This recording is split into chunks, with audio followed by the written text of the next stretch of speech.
मोरिशु फूल लेखे सुंदर, मधु लेखे मीठा बोली उका।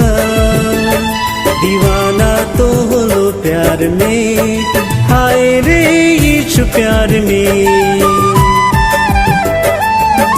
मोरिशु फूल लेखे सुंदर, मधु लेखे मीठा बोली उका।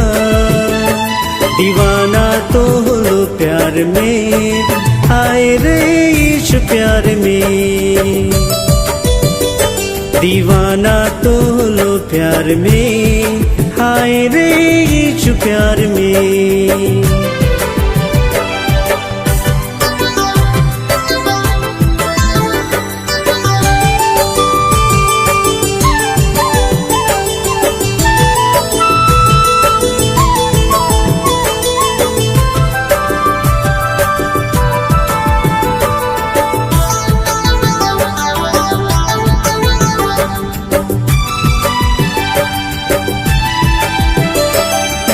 दुनिया में केहू भी नहीं यीशु लेखे सच्चा प्रेमी।